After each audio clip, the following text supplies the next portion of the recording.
to episode 192 of the Whatnauts Review Show, where every week we pick a story and we talk about it.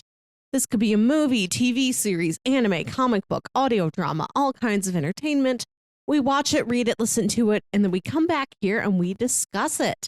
My name is Melissa Wilkinson, and I am joined as always by Kyle Springer. Hello, Melissa. How's your weekend? It's been going fine. How about you? Doing pretty good. I in kind of related news here, I got to try that new Mountain Dew Spark. They're like raspberry lemonade flavor. Not bad. I think I would just prefer raspberry lemonade. Understandable. So, hard to beat. Yeah, but good stuff. Besides that, I've just been here working on podcast stuff. I had to switch around our recording time. Today, we're recording this in the afternoon. I guess at night it's 8 p.m. It's night. For me, yeah. Fully night, Kyle. My sleep schedule has also gotten all out of whack. So this is like, good morning, Melissa. So here we are recording another podcast. I'm having a blast, though. So, good. You better be. Good stuff. What are we talking about this week, Melissa? This week, we are talking about the 2000 film by director Wong Kar-wai called In the Mood for Love.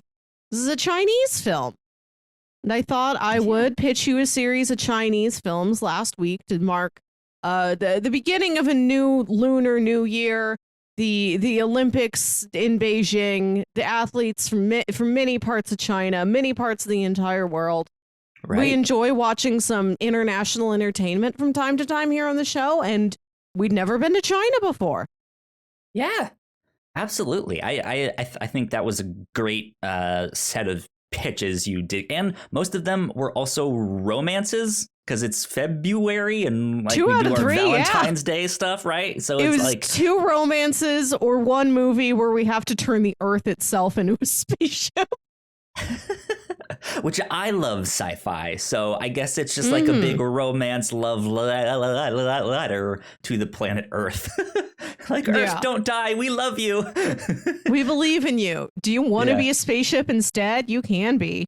You can be anything. Earth. Dream big.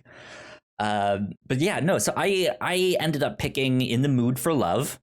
This is the only, well, no, I've heard of the one we were just mentioning where they turn planet Earth into a spaceship. But In the Mood for Love had recently come on my radar because we have just seen Shang-Chi in the past few months here. And when everyone was like, man, that actor who plays his father, Tony Leung, I believe is his name. He's a good actor. What else has he been in? And everyone's like, In the Mood for Love. You need to watch that one. That one's incredible. And so, yeah, when you mentioned that, I was like, I think that's the one. I think that's the one that I keep hearing about. And I've seen screenshots too, and have been like, that looks beautiful. Like it just like the setting and all that stuff looks great. So I picked In the Mood for Love, and here we are. Start of February, Olympics, Valentine's Day coming up. I think we're all in the mood for love. Good time. Yeah. This is the time to get in the mood for it. How did you find this film, Kyle? What were your initial thoughts?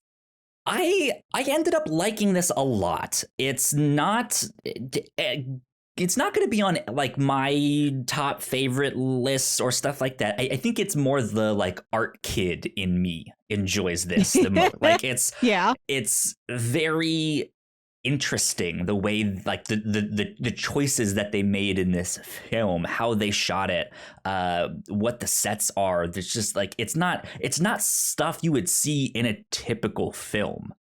And like I was more so, I think, watching for the artistic choices rather than the story and what was happening between the two characters, even though that is a great story too. The thing that really resonated for me was the artistic choices that was made in this film. So I liked it. I liked it a lot. Yeah, that's another one of the reasons why I pitched it, is that I've always heard of this as a movie that is visually rich, well styled, not overly stylistic, but just in being set in, I think around 1964 in Hong Kong.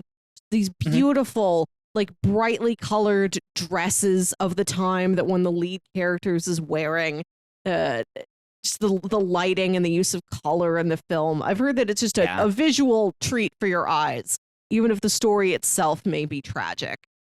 Absolutely. It's not, I wouldn't necessarily describe this as a noir, but it has a lot of those, like, it has that like old school film grain, and the characters are smoking, so it has that like smoky atmosphere. Like, it just has a really cool vibe to the whole thing, and I liked that a lot.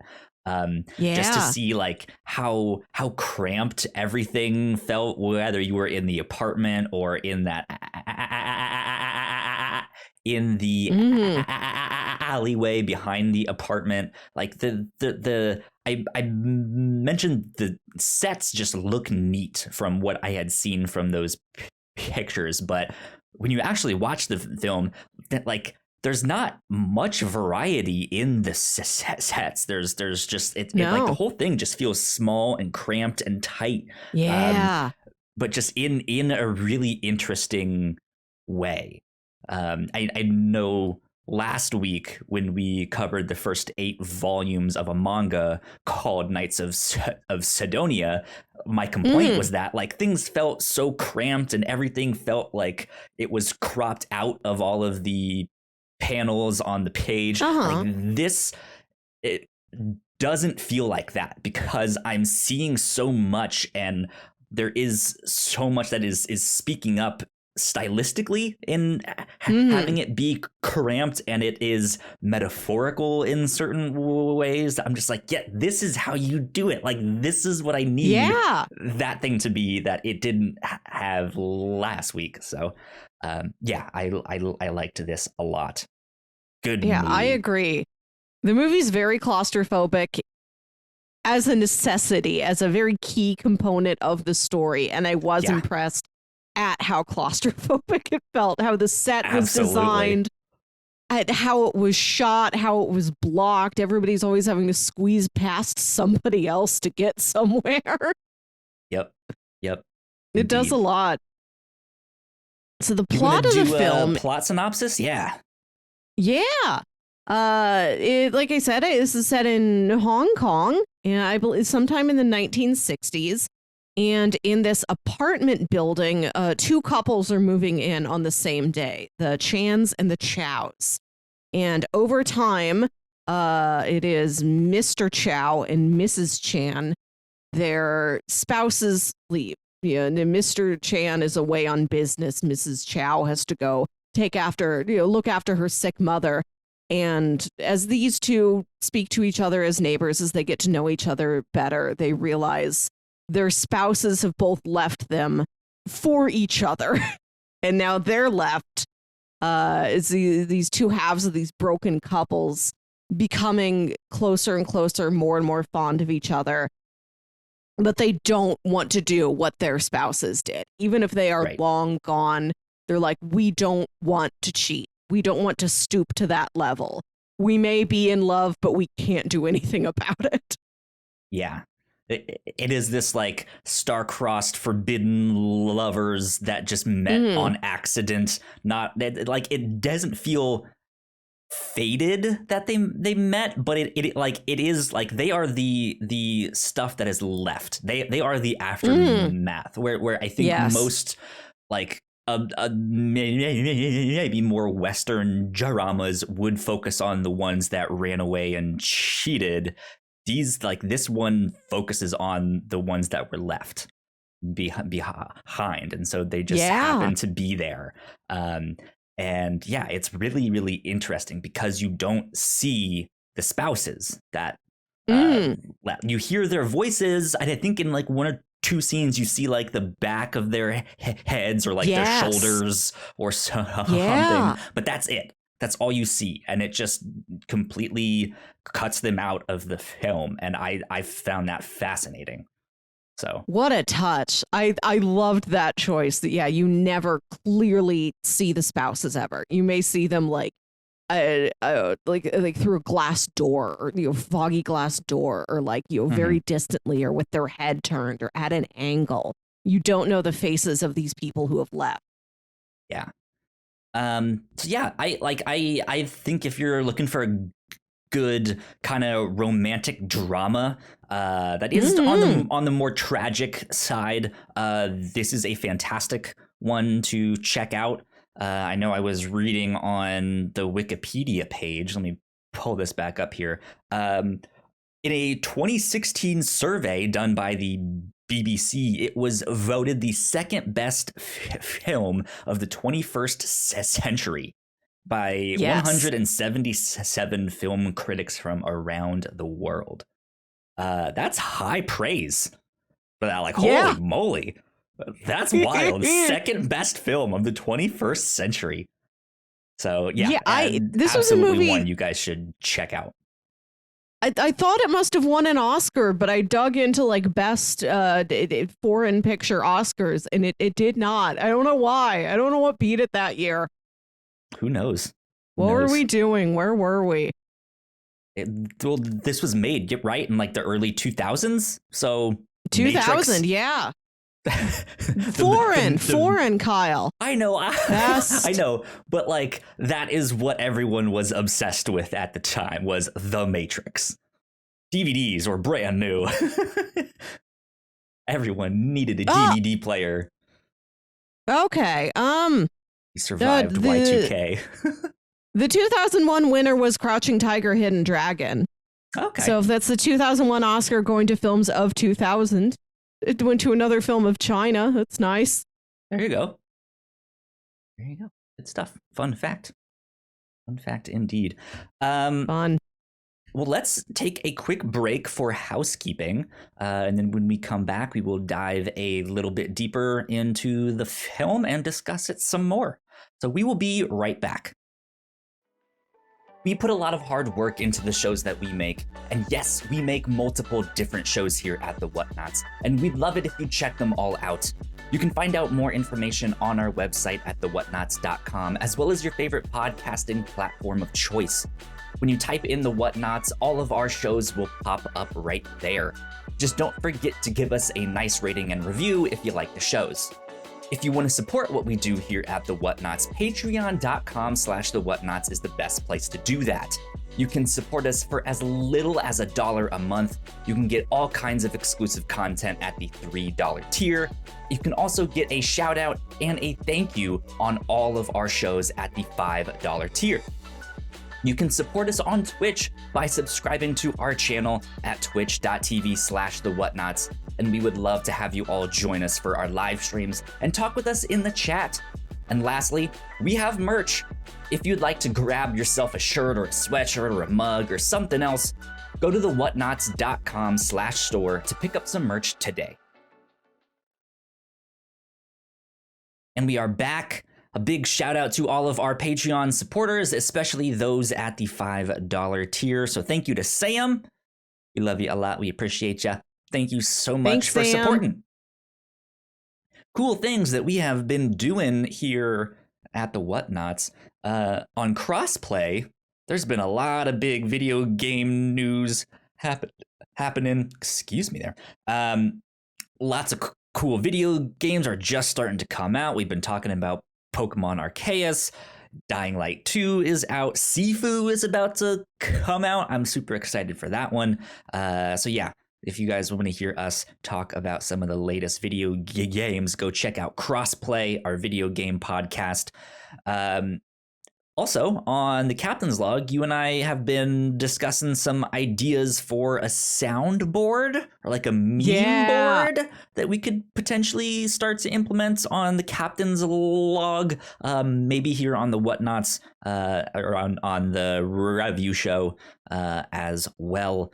But yeah, brainstorming ideas for that stuff. So go check that out if you want to hear us brainstorm some ideas, or go suggest some of your own. I keep brainstorming. Kyle, I want Careless Whisper in there. Careless Whisper. Okay. Careless Whisper. Good stuff. Yeah, and then I think in the near future, be on the lookout for more stuff from the Reactor Core. I know Boba Fett is finishing up this next week, and Peacemaker will be shortly wrapping up beyond that, and then Moon Knight, and sometime in March there, at the end of March, I think. So be on the lookout for all that stuff down the road. But with that, I say we get into spoilers. Bam. Here we are in the mood for love spoilers. Let's dive in and start breaking it down. Mm-hmm. So I think we have to start with the kind of beginning of the movie when they're moving in on the same day. Like so that, chaotic. It really is. It's pure chaos where it like I'm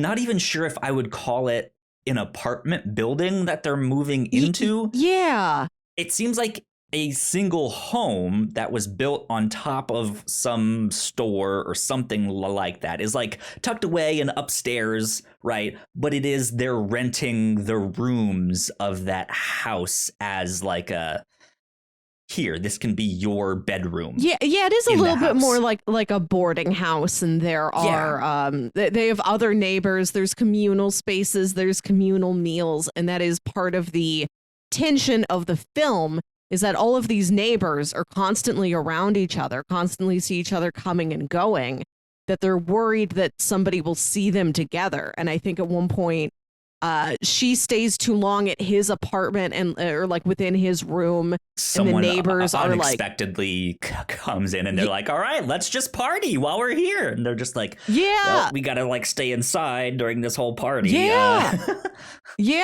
Like somebody's, hanging out in the communal room where she would have to pass by there to leave. And they're like, they're so not protective of their reputations, but they just don't want to bring any trouble or like any shame on their marriages, even if their spouses have left. Like, no, we can't stoop to that level. We won't cheat. We won't give anybody any idea that we are cheating. I cannot be seen leaving your apartment, even though they have seen us speak to each other. They know that we are friendly neighbors. There's 100 platonic things they could imagine we're doing.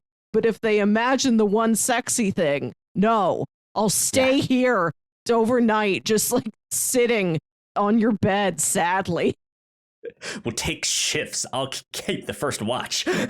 Which one of us will brood first? Yeah, indeed. But yeah, that scene when they're moving in is like you said, is just pure chaos, where they are literally right next door, and the hallways are thin and cramped, and they're trying to move in these giant couches, and they're like, these shoes aren't mine. Are these yours here? It's like, no, I think that goes in this room and this goes in that room. Yeah. And the whole thing is just, it's getting mixed up. And like you said, there's one scene, I think, where like two people are standing in the hall and someone else has to like duck underneath them to like get in and out of the stuff. And it's just like, that is, I think, like that scene sets the tone of the entire film, because the rest of the film remains to just be cramped.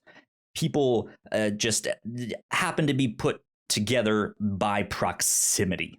And it is the awkwardness of that, the awkwardness of sharing a wall or running into like, okay, I'm walking down the hall, you're just coming up the steps, do I move this way and that way? Yeah. I don't know. And or like the awkwardness of like when you're in a movie theater, right, and someone in the middle of the row stands up and has to get out. It's like, do you like stand up to let them go? Do you pull your knees up to like let them go? Do you move to one side? And just like, you don't really know what to do. It's that same kind of feeling. And that same feeling, I think, really persists in the entirety of the movie, of just this awkwardness of like, I don't really, is this what, I don't know, should I move that way? What, I guess we're here. So hello, hi, I'm your neighbor.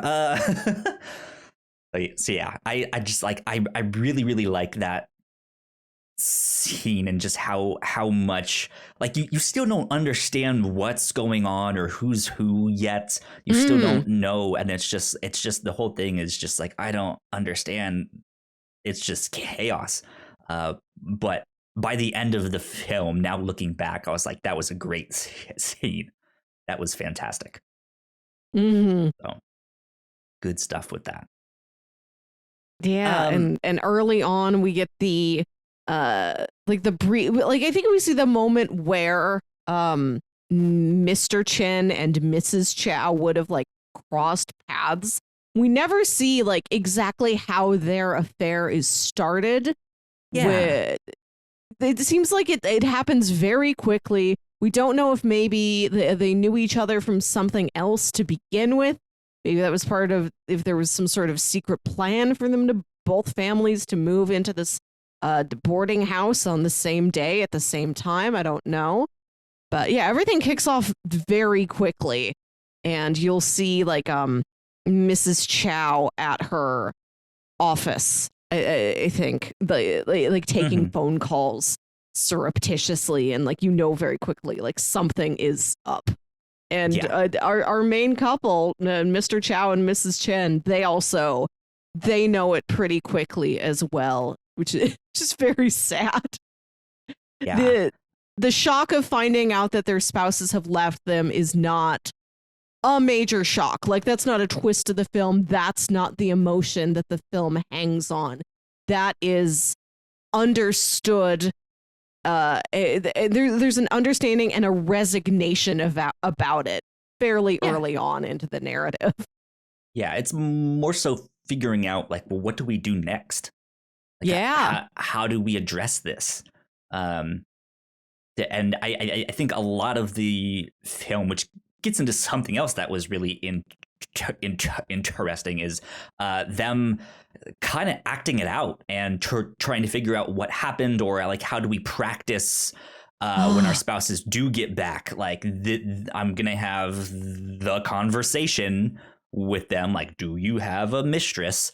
And just like what their responses would be, how to best respond to that, to get your feelings across, but not be just so emotionally distraught that there's no real connection made there in that conversation. But like, how do you get a handle on your emotions enough to get the point across, but still be stern enough to be like, you fucked up, like, this is bad. That whole stuff was interesting. But the thing to me that I was confused, like, I think the one thing that I was most confused about by this film was the passage of time and how quickly things moved along. Because you're right. We don't see exactly when the affair starts.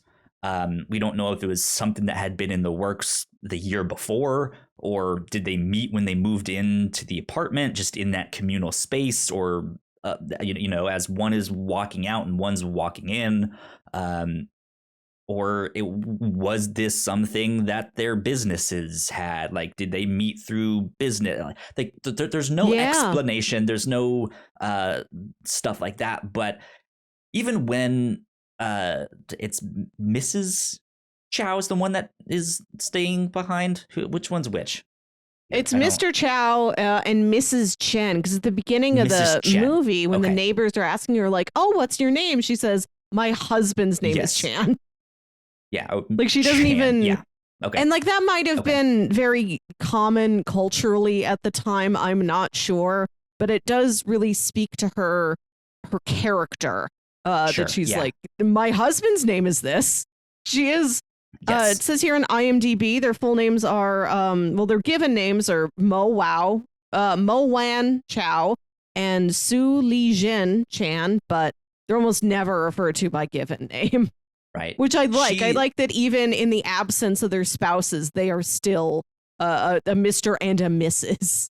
Yeah, because in what we see in the movie is that she, from what we see as the viewers, that she figures it out first. That's how we know that, like, okay, they've started to figure it out.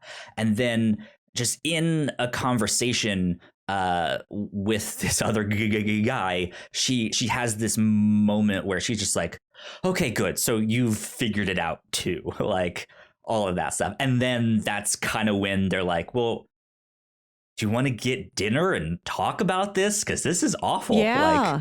And that's when they start their whole journey into falling in love.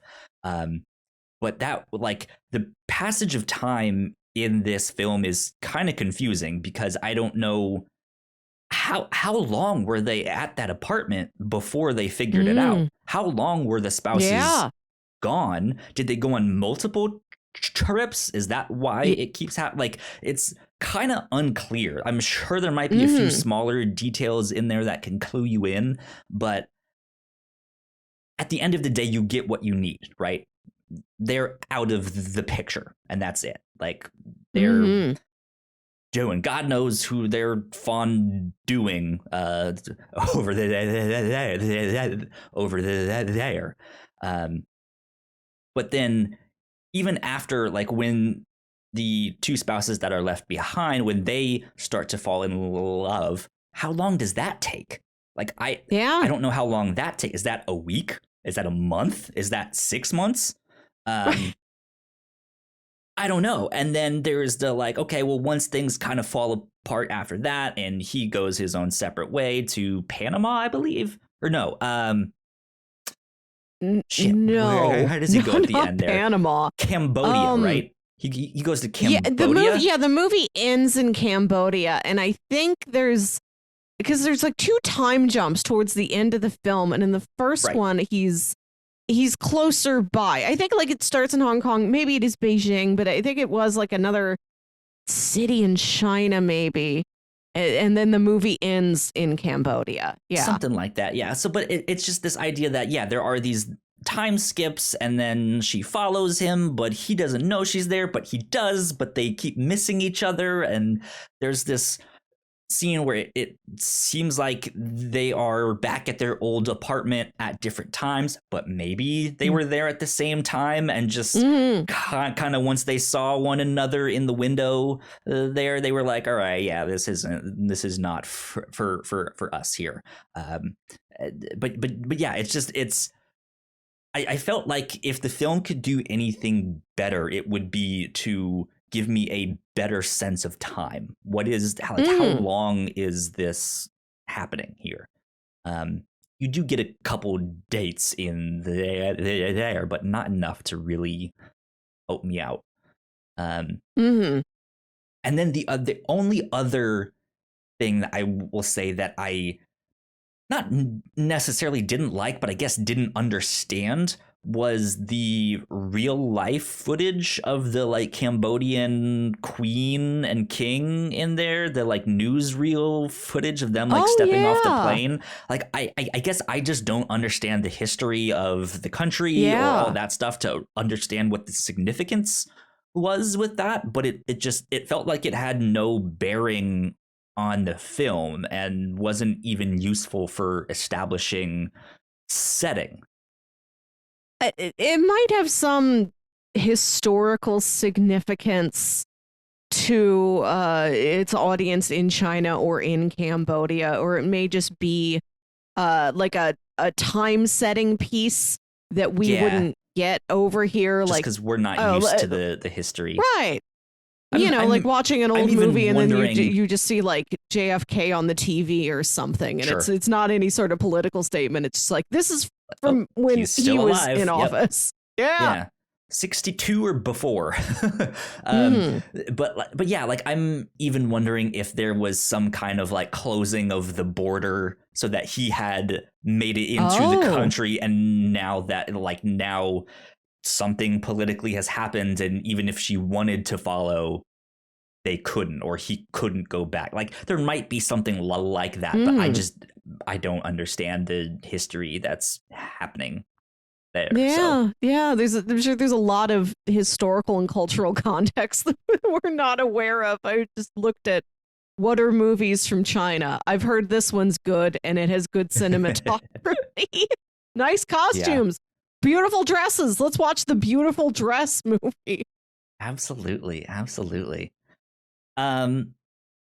Next thing I think we have to talk about here is this repeated musical motif that is throughout the film here. There's a certain song that every so often in the film will play. It's this waltz that is...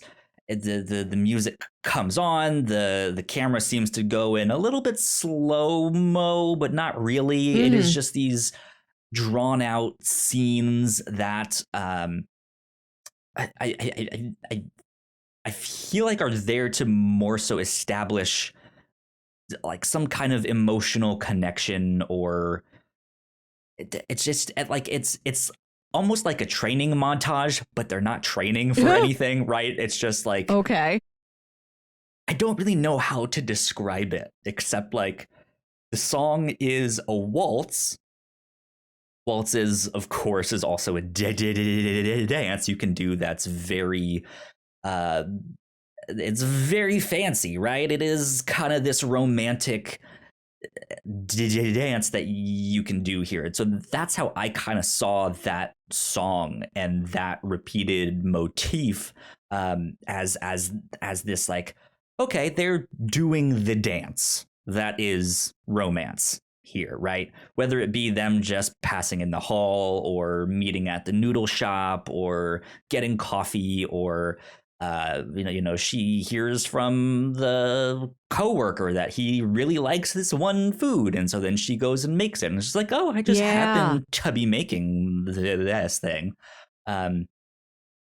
There's just these smaller details of like that in a certain way is the passage of time in this film, right? Without giving us a specific date, it is they are continuing this dance. This dance is just keeps going and going and going. Did that song or that motif catch you? Like, did you notice that much? I did, yeah.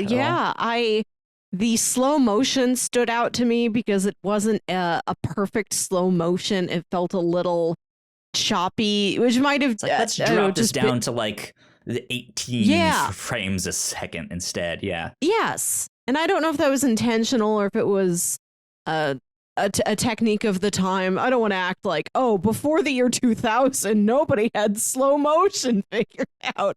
But I don't know. It might have been something in just like the transfer that messed with the speed of that. I really don't know, but it didn't stick out to me that much. There are these beautiful scenes, especially of them passing each other on the stairway. It seems like in their neighborhood, you like go down these stairs to this like lower level of the city, and there's like a bunch of food stands there. And Mrs. Chan would go and bring like a lunch pail. And she'd go and get it filled up at like a rice stand or something. Because she says, noodles. like, now that my husband's... noodles, yes. Noodles. And she'd say, well, now that my husband is off on business, like, I don't want to cook for just myself. I'd rather, she's always going out to the movies or going out to get noodles, just finding something to do to fill her time now. And she'll frequently pass Mr. Chow on the staircase there, leading up to the street level from this area of all these food stalls. Yeah, and it's neat because in those scenes you see it go from when they pass, they don't really like say Yeah. hi or stuff like that. They just keep going. So yeah, when they at least like nod and say hello to then when he stops and then like looks back at her, and then yeah, it's these incremental changes that happen throughout the film that is just like, huh, okay, yeah, they really are doing the dance that is romance in this one. So yeah, I liked that a lot. Mm-hmm. Liked it Yeah. indeed.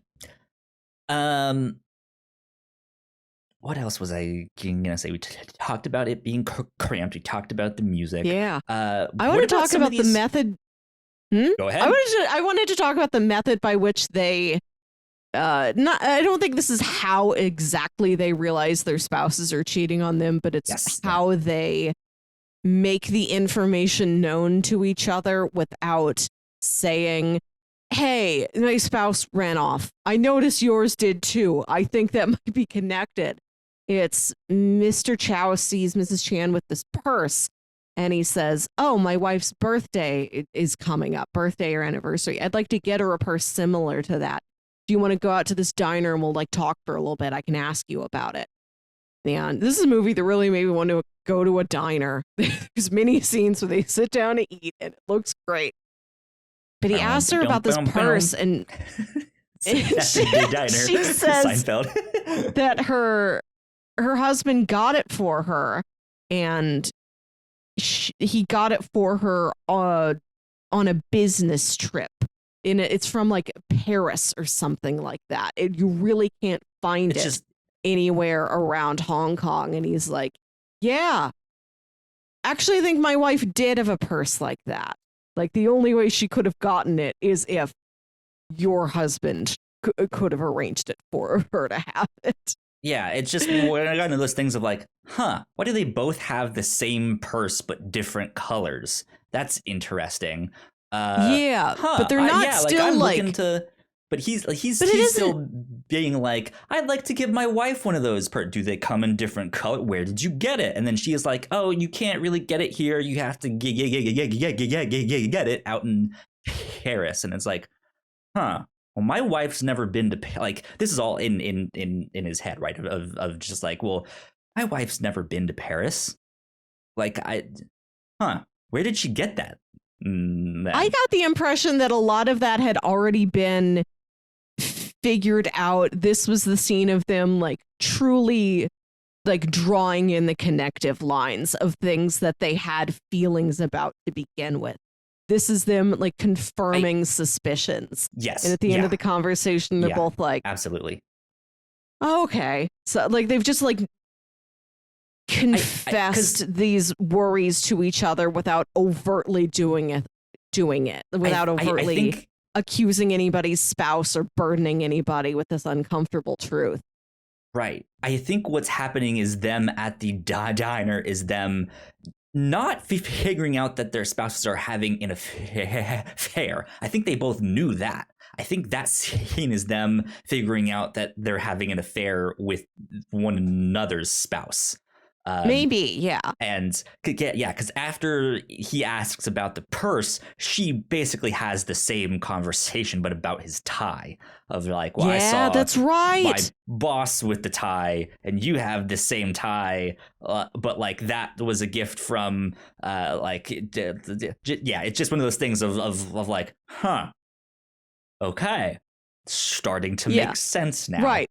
These things aren't from around here. You couldn't have just gone into any local store and gotten that tie or gotten that purse. Like they're imports from another place that are hard to come by. So the only reason why anybody would have these is if they have that connection, if they've been there, if they're there together, if they know somebody. Yeah.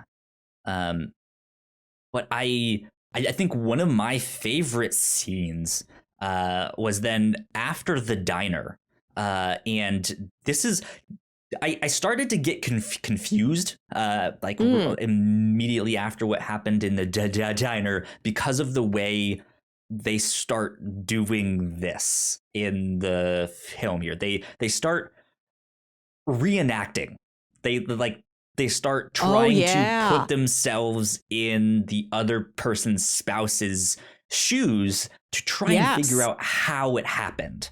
Did he make a move first? Did she make a move first? Was she being flirty? Was he being forceful? Was like, what happened? And when you first figure out that that's what they're doing, they're on their way home from that diner. And he kind of grabs her by the wrist and stops her and is like, do you want to come upstairs to my room instead? And at that, I was just like, oh, okay. So this is going to get maybe into the more sexy side of stuff. Like this is about what they do while their spouses are away and all of the naughty things that they should not be doing. But then immediately when he says that, she goes, that's not how my husband would say it. Yeah. And at that, I was like, what do you like? Why would you say it? What's happening here? And then they redo the scene as they're walking down the street and all that stuff. But this time she's being a little more flirty to be like, do you want to come upstairs? But she like literally can't say it because she's so like emotionally distraught at what's happening that like they still just like, well, no, that's not how it happened. Like it must have happened somewhere else or somehow, you know. But yeah, when they first did that one scene, I was just like, what is happening here? Like, this is not what I expected. But then once they redid that scene immediately, I was like, oh, okay. And then we get another scene like it down the road where it is kind of filmed like, okay, maybe the husband is back now and she's talking to him and she slaps him right when he's just like, yes, I have a mistress. But it's just this like super weak slap, just like slap. And he's just like, that's not good enough of a slap. And then the camera shifts and it's like, okay, no, it's still Tony Leung's character, and they're still practicing and trying to figure out what to say. I liked those scenes. That was the most impressive scene in the movie for me. Is it cuts to her talking to this man, and this is like 1962. Every man is the same haircut. They'll wear like the same kind of shirt, which from the back they're not very easily distinguished. We haven't even mentioned yet. He's handsome as hell in this film. He is a good-looking guy. They're both like the prettiest people I've ever seen. I was reading on IMDb that Maggie Cheung's hair and makeup took like 5 hours every day. She was gorgeous in every scene in this film, and the characters comment on it too. Like, she's wearing that to go get noodles down the street. She's just always at 10. Yeah, beautiful dresses, and I think this was part of the style at the time for the dresses to be not revealing, but they're like closer cut. They're a bit hip hugging. They've got those like pencil skirts that like taper down at the knees. Like even the costuming feels like it's part of the claustrophobia in the constriction of the entire film. Right. But I love the scene where she's where she's practicing how she's going to confront her husband if he comes back. Because you don't know that's not her husband. You think this is really happening, that he did come back and she is making him confess that he has this mistress.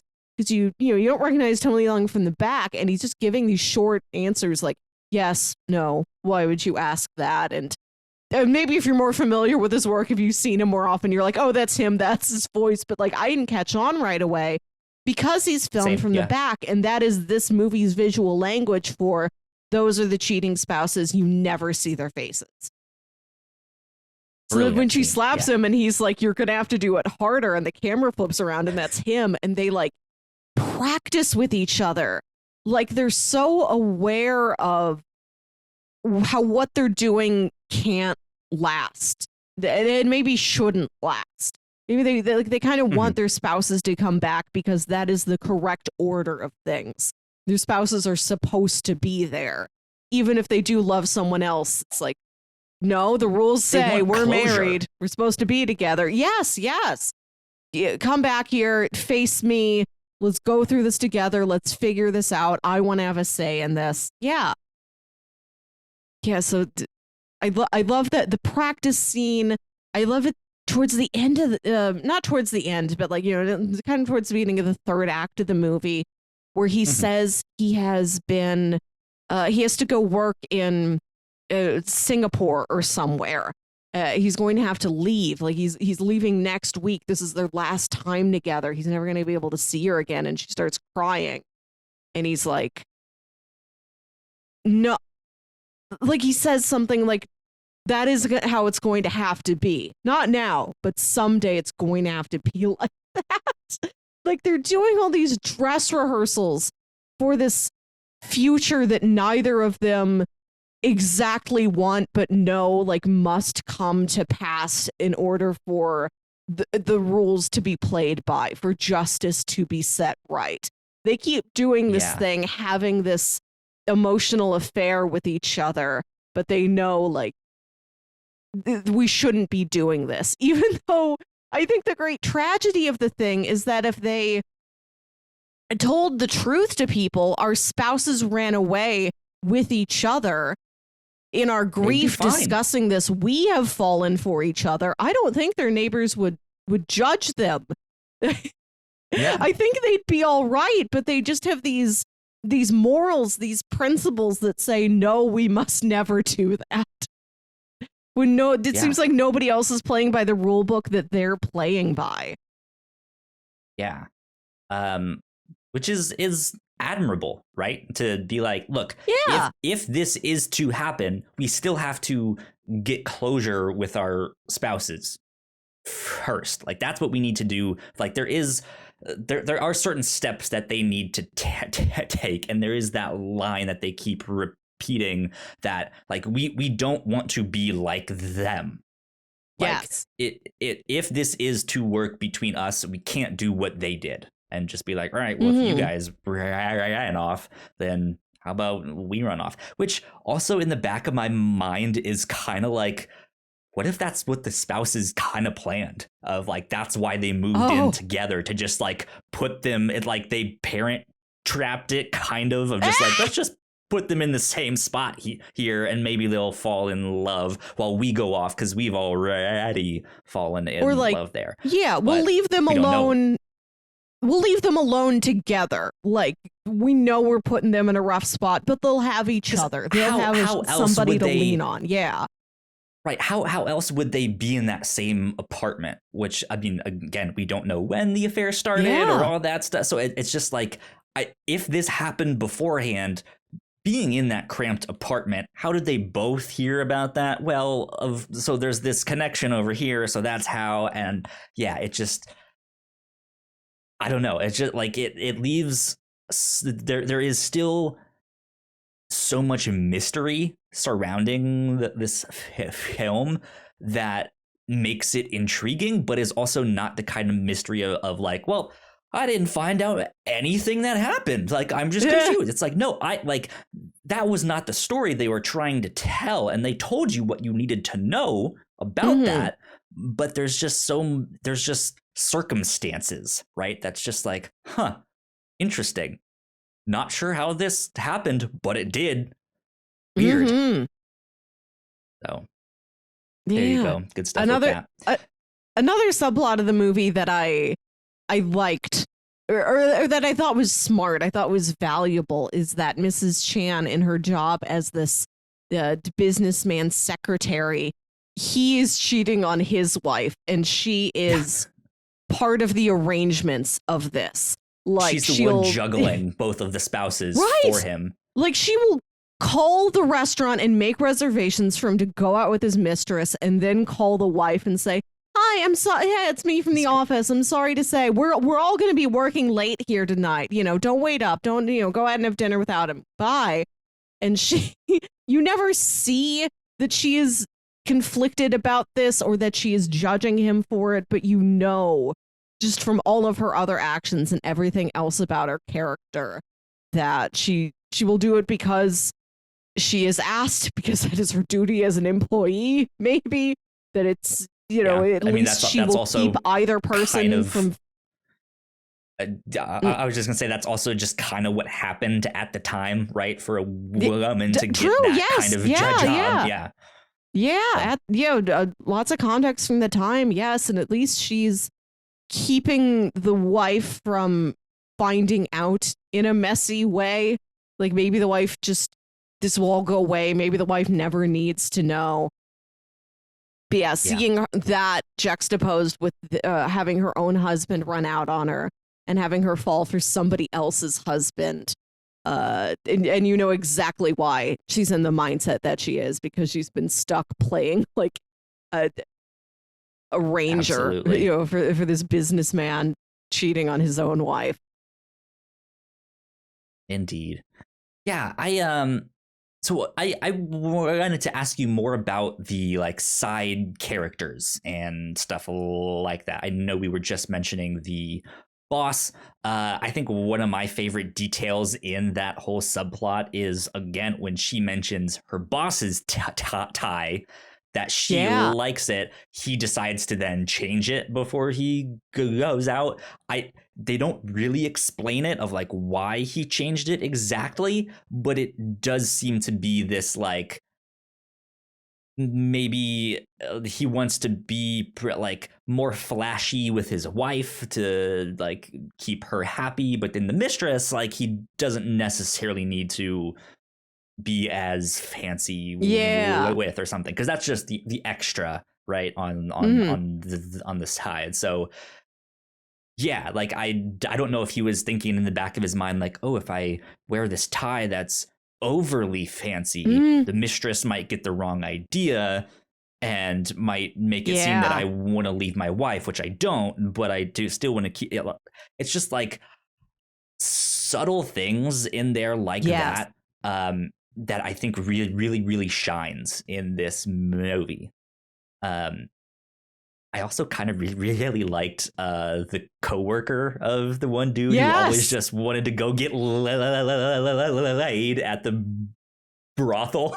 It's just like, well, I don't know, but I got laid by this one. I'm a regular and I do this. It's just like... Yeah, and he's got this whole story about how he was sick in the hospital and then one of his buddies told him like, it's a race. They presume it's a horse race. He's like, this horse, he's a sure bet to win. He's like, he leaves the hospital like, no, I think I'm fine. I just charged myself. I'm gonna go bet on this horse, and like it doesn't work.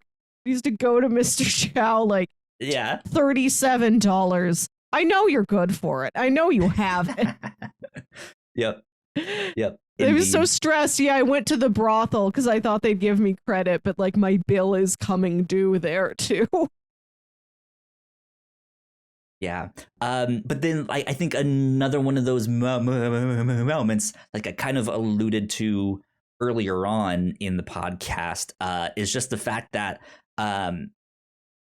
Mrs. Chan sees him coming out of the apartment, like as just, you know, passing in the hallway. And that's where he mentions that like that this guy really likes this certain food. I forget exactly what it was. I think it's sesame syrup. Something like that. Some syrup. Yeah. Some like sweet thing, I think. You got to know your boyfriend's favorite syrup. Right. But then, yeah, like it's because of that interaction that she now has this, not dirt on him, right? But this info that she can then use to her advantage to make him like her more. Or, I mean, just do something nice. Yeah.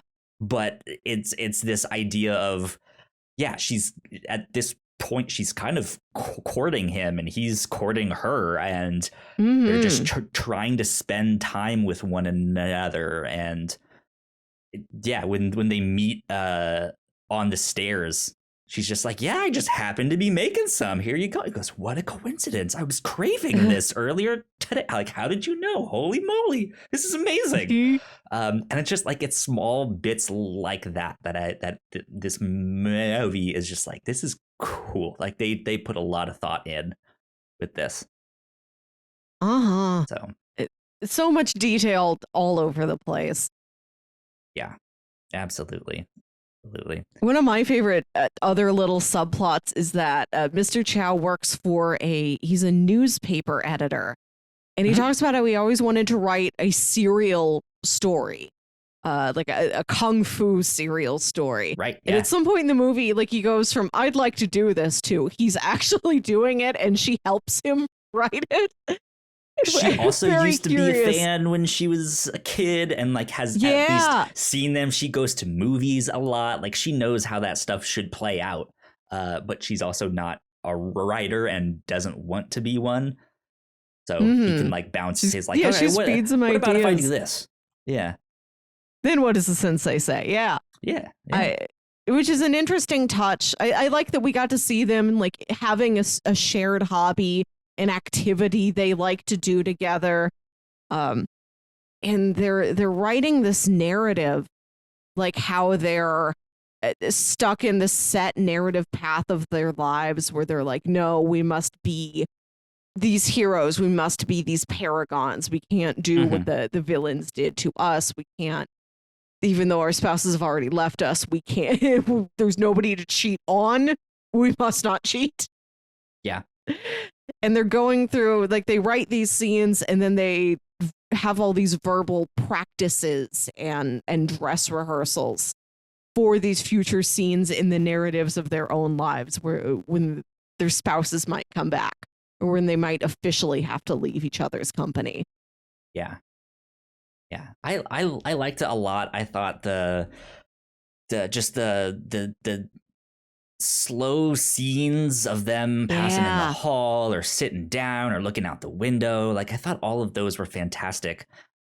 Just the colors of the neon lights and the dresses and the smokiness, it just it's a cool looking film. I recommend it for that stuff. The last thing that I want to ask you about this film, I kind of mentioned it before. How did you take, so at some point in the film, there are actually two things I want to ask you in this film. First, I think I read this correctly, but when he moves away, goes away to work at some like new newspaper or something like that, she eventually follows him, right? And is like somehow gets into his apartment while he's not there and steals something. And the only thing to like let him know that it was her was that she smoked one of his cigarettes and left the lipstick stain on it. Is that what happened? Right? Is that how you read that bit? I think so. I found like the last bit of this movie a little confusing, and it might have been me. Agreed. I was baking something that was taking longer than I thought, so I kept getting up every 10 or 15 minutes to see if it was done yet. Gotcha. Okay. So I would get like out of the headspace of the movie, and then I'd have to like sit down and like get back in it again. And I'm like, in the mood for muffins. yeah, I'm trying to make brownies, and I'm like looking at my timer, like how long has it been? Eventually, at the end of the movie, I did have brownies. I think my oven's broken and it was heating inconsistently, so the top was getting cooked way faster than the bottom of it was. So I had that to distract me, unfortunately. That sucks. But yeah, so that's how I read that, is that she was like, no, I can't follow you to this new place. Like we kind of have to go our own separate ways here. So he leaves and he gets this job. And then I think she calls him. I think the way that I read it was that like, he notices something has been stolen. And then that's when we see her side of things, where she called to see if he was at work, and they're like, no, he's back at home. And she somehow got his apartment number or something and went there, but missed him. Like he wasn't there at the time or stuff like that. So she was just like in his space, just kind of creepy, but with like is just reminiscing, and they just happen to not see one another and stuff like that. And then he realizes that she was there and he missed her when he sees the cigarette. And then he like moves on to Cambodia or wherever, and they just like can no longer. There's that one phone call where they do finally connect, but they don't really say anything or something. Like it's just this series of them kind of missing each other, both physically and literally, or figuratively and literally.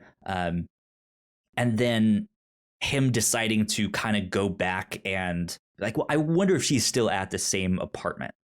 But you see that she does the same thing. She's like, I wonder if he's still like, if I go back to the old apartment, if there's something of his that I can find or some way connect to him.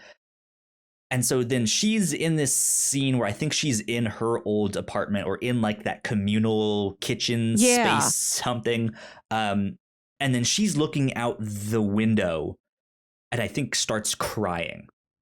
And I think at first you read that as like, oh, she's just really missing him. Oh, maybe she's realizing she's never going to see him again. You're not sure exactly. But then you see his side where he comes back to the apartment. He meets the new tenant that is in his old room, gets to go inside and have some tea and stuff like that. But then he's looking through the window and does a similar kind of thing. He doesn't cry, but he has that moment where it's like, okay, you're having an emotional beat here where maybe you're realizing you won't really see her. But in the back of my mind, I was almost wondering if he did see her. Like whether that was happening at the same time or because he says now in that house, there's a woman with a kid that lives there. Like, I'm wondering if that was her. Like she had just moved on and moved back into that apartment as she moved on. Because if he had said like, hey, is Miss Chan here? And he doesn't recognize that name because maybe they got a divorce or something like that, she might be going by her original name, like her maiden name. So he might not know that she used to be Miss Chen. But did that occur to you as you were watching this, that like maybe though we didn't see it happen exactly, like maybe there is this connection that happens when they see one another think about through the window? They potentially do there. I was confused about where that son came from, because I feel like in any other movie it was like, oh, you would presume they gave in. They had sex with each other once, and then they're like, no, we must never do this again. But I don't know if that fits with how rigid these characters were. How much they held to these principles of not cheating on their absent spouses. So it's not, it's not clear if is that Mr. Chow's son. Did Mr. Chan ever come back? Maybe they return to the semblance of a marriage that he had once. Is that his son? Did she ever divorce him and move on? And this is the son of a third new man? We're not sure. Right, yeah.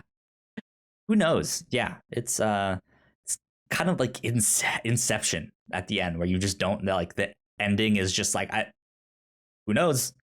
Well, I take that back. That scene is like Inception of just like, I think you can read into that multiple ways. But of course, at the end of the film, he he goes to this like Buddhist monastery in the middle of Cambodia and like finds a hole in a rock. Temple. Yeah, and that one dude just stared at him like, what a crazy person here. It's a story from earlier in the movie. Like, I think it's him and his coworker talking about how years ago, when somebody had a secret, folklore says they would go deep into the woods. They would find a tree that has like a knot in it and it has a hole in it. They would whisper their secret into that hole, and then they would plug the hole up with mud. And so we see him doing this at this beautiful temple in Cambodia where there's nobody around. There's like one young monk who's like at the top of the temple, just like staring down at him, like, huh? Yeah. just sort completely of like confused. Of like, what are you doing watching here? him. And like, there's nobody else around. And he like, walks up to some little crevice in the architecture of this temple. What's going on over there? Yeah. Whispers something to the wall. We don't know what it is. And then stuffs a bunch of mud in there. Maybe it's like, I do have a secret son. I thought you had a nice ass. It's just it's a strange ending. Like, I get it. It's closure for him. It's him putting that secret to bed. Like, hey, I had this secret romance with this woman I loved. Could never really be with her. Couldn't really find out if it would have worked. I just need to move on with my life. Like, I can't let this hold me back. So just gonna unburden myself, and that's it. I'm gonna move on. And I think that's a good way to wrap it up, but it's, I don't know, it's just a strange ending to me, if that makes sense. Yeah. Not that I have a better one, but I don't know. It's just like, okay. Weird monk dude staring at this guy making out with a wall. Cool. Yeah, it's sad. It's a sad ending that they weren't able to make it work with each other, and that it was their own personal codes that kept them from each other, and the imagination of what the people around them would think about it, and they never find out what they actually would. It's all assumptions. It's all of, well, I believe I must do this, and I'm not going to find out what happens if I do anything differently. Yeah, indeed. I think that's about it that I have to say. All of the stuff on this film. I liked it a lot. Beautiful. Yeah, I found it on HBO Max. And then I was over at my parents' house last night, and as parents are wont to do, they're surfing through TCM to find old movies to record, and they came across it there on the guide. So it's in the TCM rotation as well, at least. Which I know HBO Max has access to. They own the that's right. Turner Yeah, that's one of those like hubs movies they've got on HBO Max. Yeah. Okay. So I am opening up my bingo sheet here so we can play some review show bingo. There we go. Okay. Let's see here. So I'm looking over my card. We don't have begin human trials. We don't have a magic book. We don't have a training montage. We don't have a Superman we don't analog. have a paper bag of tall groceries. No, we don't. There's no diary entries. No pop idol. No number that's a clue. Yeah, whispering into a temple isn't a diary entry. Yeah, no. I don't think I have anything. I don't think I do either. Wow. Uneventful. We just never planned for this. We never planned for what Wong Kar-wai had in store for us. Yeah, I mean, there might have been something on our list that just didn't make it onto our cards this time. Who knows? But yeah, I'm looking at yours now. Yeah, no sassy grandparent, no disguise, no expository art. Right. Interesting. Okay.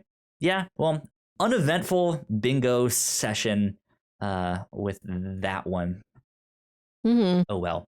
But Melissa, do you have recommendations? If people liked this movie, what else might they like? So we're watching this, in conjunction with the Winter Olympics in Beijing. And last year, for the Summer Olympics in Tokyo, we watched a Japanese live action show called Kantaro, the Sweet Tooth Salaryman. But the year before that, to mark when the Tokyo Olympics would have been in 2020, we watched another live action Japanese series called Midnight Diner.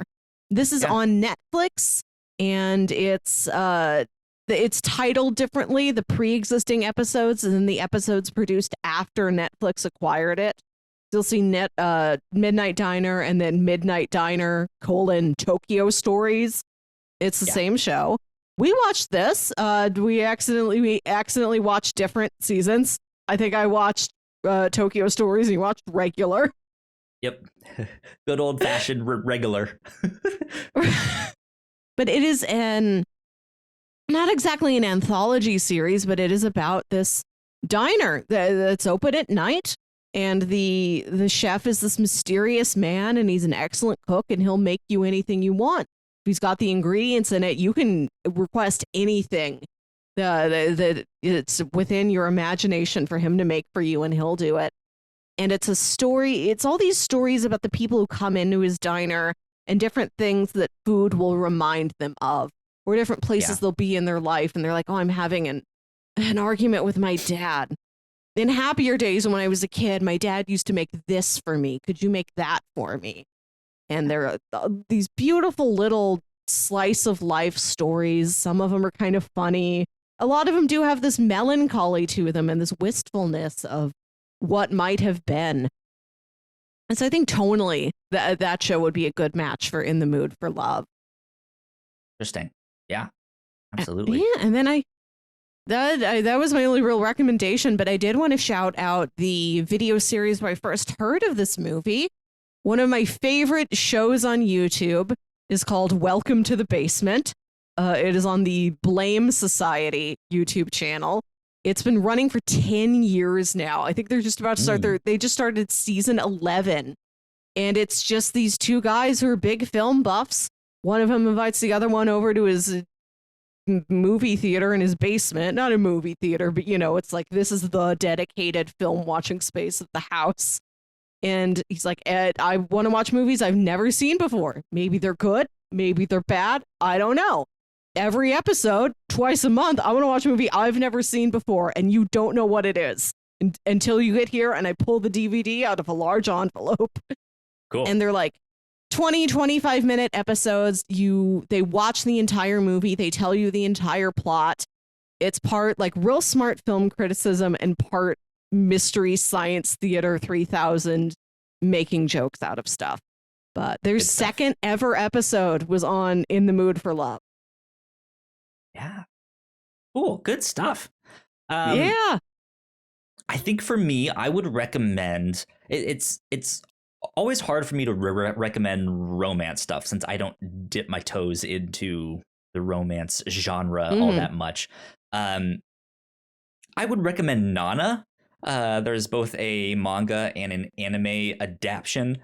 I know the manga never got finished because the creator stopped in the middle of it. I think she got hurt or sick or something, and was in recovery for a long time. And then by time she was making comics again, she just wanted to move on to something else. But I really, really enjoyed Nana. This is kind of a romance between these two girls, both of which are named Nana, that happen to meet on the train, and they're both moving into Tokyo, and then they both happen to look at the same apartment on the same day, and it's just like, you again, you're the other Nana. It's that Spider-Man meme, right, where he's pointing at himself. And yeah, they decide to move in together, and they are just complete opposites. One is the most feminine girly girl, wants everything soft and fluffy and pink and all that stuff, and then one is super hardcore and punk and is the singer in a punk band, and is all in black and black leather and spikes and all that stuff. And it's this odd kind of romance. I haven't read the entire thing, so I don't know exactly where it ends up going. I really want the two to end up together because it absolutely should. But that was kind of the thing, is like they were looking for their own things in their own directions, and then just slowly, because of proximity, realizing that they were in love with one another. And so, yeah, I think that's very similar to In the Mood for Love here. Did you know, not to interrupt you, did you know there's a Barbie movie with a similar plot? You know those direct-to-DVD Barbie movies? The most recent one. What do I look like, Melissa? Do I look like a Barbie movie connoisseur? Barbie goes to like some fashion design academy, like boarding school, and she thinks she's supposed to have this like room all to herself, I think, but she's in there with another girl whose name coincidentally is also Barbie Roberts. So they start calling each other by their hometown. So she's Malibu, and her new friend is Brooklyn. And then they don't want to have to like compete for the fashion prize. So they find a way to like tie and win it together. And that way they both get a gallery show. It's a Barbie movie. That's funny. Good stuff. Beyond that, though, I don't really know if I have another recommendation off the top of my head. I'm straining to come up with stuff. But yeah, I think Nana would be a really, really good one. It is a good one. That sounds appropriate. It's a manga that I started a long time ago for a podcast, and to this date have just never gotten back to it yet, but I really, really want to. Like, it's on like top of my list of like, I need to go back and read that whole thing because it was fantastic. So go check that out. Okay. Well, let's see. Now that we've done recommendations, let me pull up some of my pitches here. Yes. So I'm also pitching romances. More so for Valentine's Day and stuff like that. But I also threw two of my pitches in there are Black centric films. Good. And so I think with February also being Black History Month, yes, why not do some stories that focus more on Black people? See what else is out there. So the first one, let me see. I am pulling up the notes here. The first one is a film that I found on Netflix called The Incredible Jessica James. This is from 2017. It's a romantic comedy written and directed by James C. Strauss, which stars Jessica Williams, Chris O'Dowd, Noelle Wells, Lakeith Stanfield, and so on. Nice. Released on Netflix in the summer of 2017. The film starts with Jessica on a date with a guy from Tinder, where she details her recent split with her boyfriend Damon. Jessica is a fiercely independent woman who works with children as part of a theater project. Jessica's best friend Tasha sets Jessica up on a blind date with this guy named Boone. The date gets off to a bad start when Jessica explains her recent split, while Boone tells her of his recent divorce. The two hit it off unintentionally and wind up spending a night together. So I saw the trailer for this one on Netflix. It looked like it looked very different from the other kind of romantic comedies that you see out there, right? Of the like, oh, it's a lovey-dovey like romance. Oh, it's gonna be cute. This was like bold and bright colors and greens and oranges and greens. Like it looked. I mean, just in the like color of the text and the posters that they like that was used to advertise the film. It looks visually different. I don't know why I said visually twice there. It's like, extra visually different. But yeah, it was something that caught my attention because of its style. So that is pitch number 1, The Incredible Jessica James. Mm-hmm. And that is a romantic comedy, I should say. Let's see yes. here. The pitch number 2 is a romantic drama called Really Love, which is also available on Netflix. It's from 2020. It's an American romantic drama film directed by I don't know if it's Angel or Angel Christy Williams, and co-written by Felicia Pride. It's set in Washington, D.C. and centers around the romance between a struggling artist and an ambitious law student. Let's see, set in gentrifying Washington, D.C., a rising black painter tries to break into a competitive art world while balancing a whirlwind romance she never expected. Don't recognize any of the actors or actresses in this by name. So this is a little bit of an unknown one.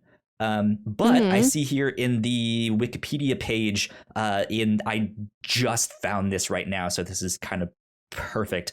It says that the director stated that she was inspired by films, including In the Mood for Love. Hey! And then she also lists Blue Valentine and Love Jones.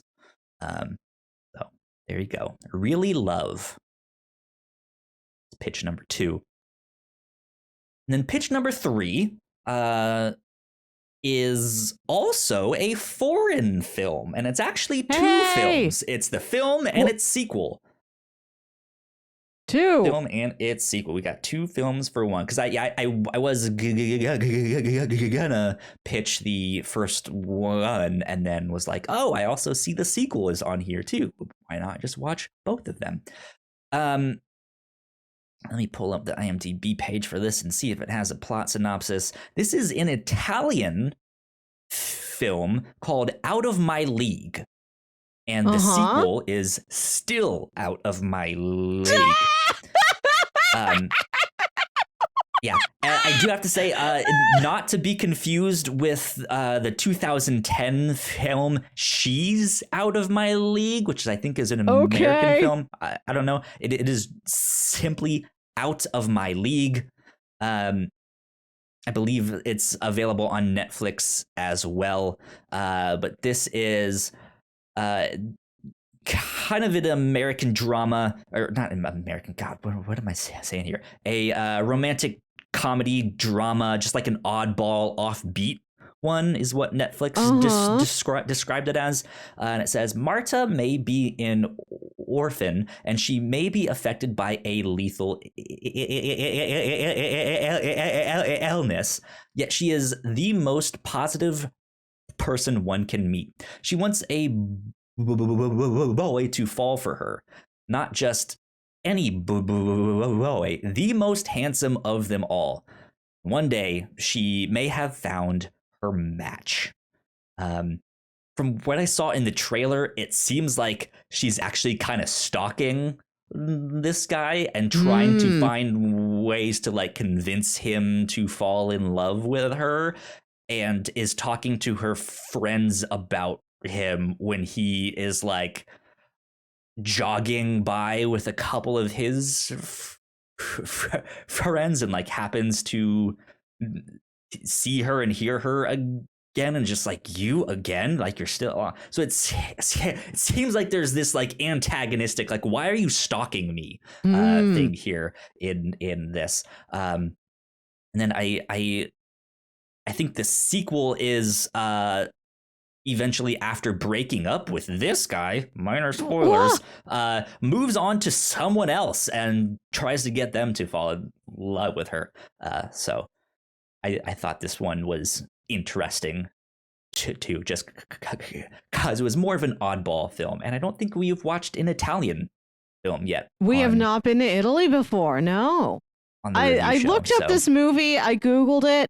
And on that little Google sidebar where it gives you like facts about it, where it says people also search for number one movie, Bean, the Mr. Bean film from 1997. Yep. As well as 18 Presents. I don't know what that is. And Mona Lisa Smile. Can we watch Bean? Can we watch Bean? We don't have to do it this week, but let's have a Bean week sometime. There you go. So pitch number 1 is the incredible Jessica James. Pitch number 2 is Really Love. And pitch number 3 is Out of My League, and its sequel, Still Out of My League.